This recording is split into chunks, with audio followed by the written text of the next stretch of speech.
for this lesson, if you're wanting to make a cube, then this is how you do it, okay? So I went around the house looking for a square, and I found one. This is one of my son's magnetic squares.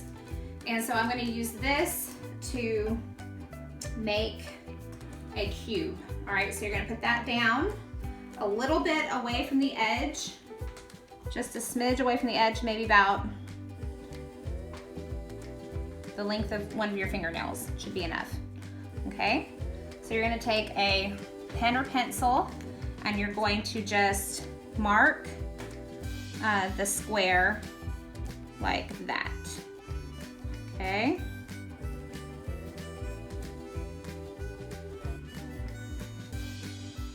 All right, now you're gonna take the square and you're going to flip it over and you're going to do another one next to it. So this time you're gonna go all the way up against that line. So you're gonna put that right up there against that line, like that. And going to go around again. All right, same thing. You're just gonna flip it and do another one right on top of that one, okay?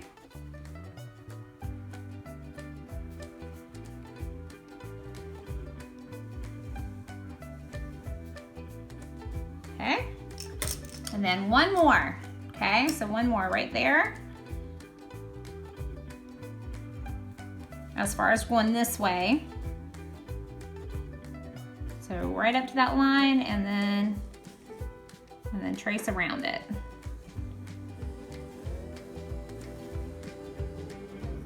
Okay, so we know a cube actually has how many sides? Okay, 6 sides. So if you hold a cube, you can count the 1, 2, 3, 4 sides, and then there's 2 sides next to it.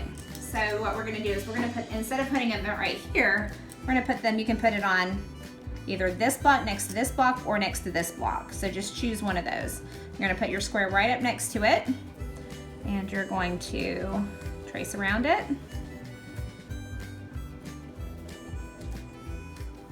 And then on this side, like that. Okay.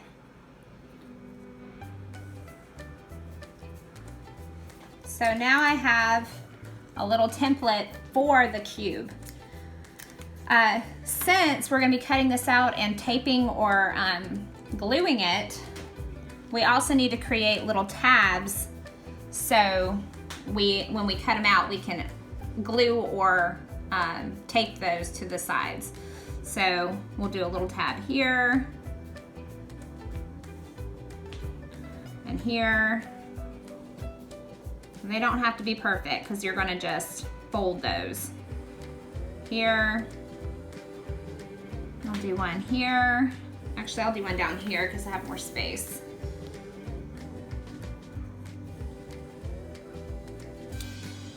All right, and I need some over on this side as well.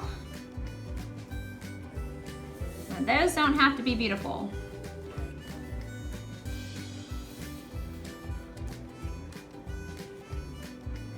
Now, if you're lucky enough to have a working printer at your house, you can just print one of these templates out. But if you're like us and you don't have a printer that has ink in it, then you can do it this way. And it helps you kind of think about that 3D model and what you need from a 3D model. So now that we've got that done, we are going to cut where the lines are. And our square was curved, so you can either cut around this curve, but what I'm gonna do is I'm just gonna do a straight edge, so go straight down versus the curved edge. But it depends on what you're using.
cut out our cube, and now what we're gonna do is we're gonna be folding on all of the lines. So even on these little tabs that you made, we're gonna fold all of those.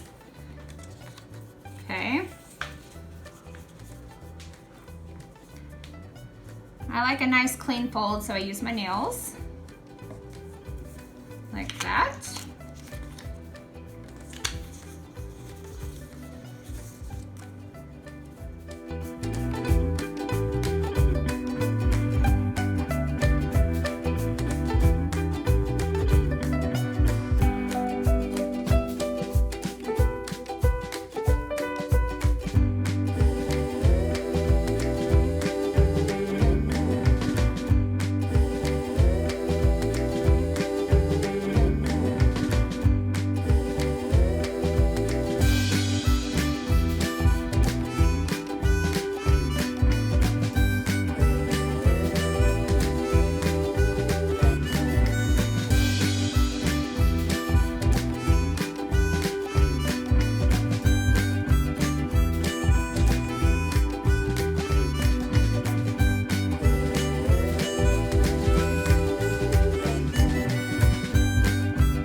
So one thing we do before we tape these or glue these, because I found out all we had was the duct tape and I don't know how well that will work. I got some glue, so I think I'm going to use this really tacky. This is the expensive glue, but Elmer's glue will work. You're just going to have to wait a longer period of time for it to. You're just going to have to wait a little bit longer for it to dry. So what you'll do before we do all that though, it's easier to write on this when it is nice and flat. So what we're going to do is write our words on there that we need today. So our words, we're going to be putting different levels on here. So we know different levels, especially for movement, are high, medium, and low. So I'm going to put high, okay, and medium, and low, okay. I'm also going to put dominant and non-dominant.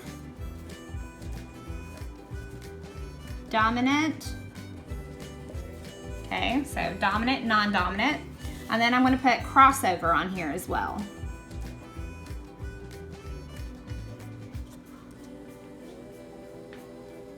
Okay.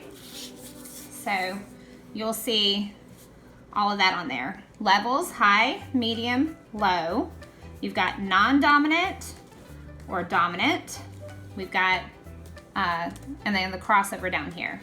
Okay, so those are our words. I'm gonna number these too because if you do not have, if you don't make a die like this, you can just do the corresponding depending on what your die lands on, you can just do the corresponding word. So we'll put 1 here, 2 here, 3, 4, 5, and 6. So you have not only the words that we need for today, but we have the numbers to go along with it. Okay, so we know there are 6 sides to a cube, and these are some important words for us today. All right, so as far as getting this thing together, now I use paper, but cardstock actually works a lot better. But you use what you have. And I grabbed a popsicle stick, and I'm going to use that to kind of put the glue on. Use what you have. If you have tape, even this tape I think could work, it just isn't going to be as pretty. You can put the tape on there and connect it. Okay.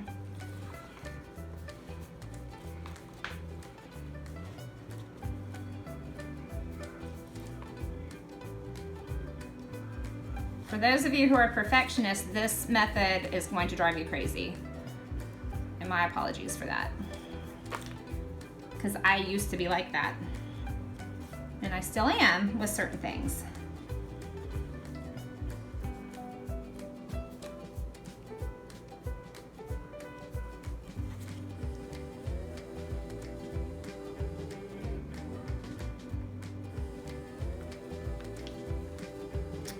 More. A bit much. Ooh, way too much.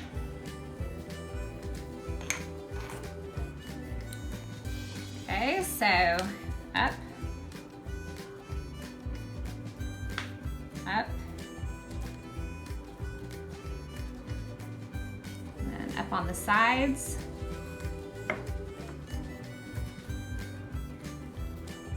It's like a gift box.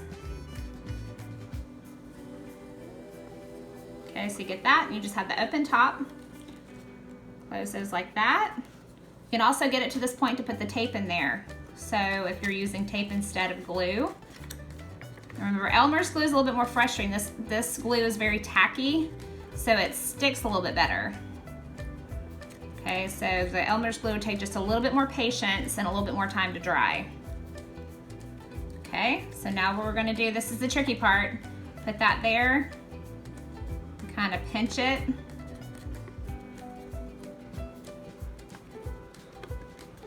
Push down on those sides. Okay, so now we have our homemade cube, and we know this is a 3D figure and made from squares. So we know we made our cube from 6 squares. All right, I'm gonna stop touching it so it'll dry, and then we'll be able to use that for our activity. Our basketball handling and dribbling activity. All right.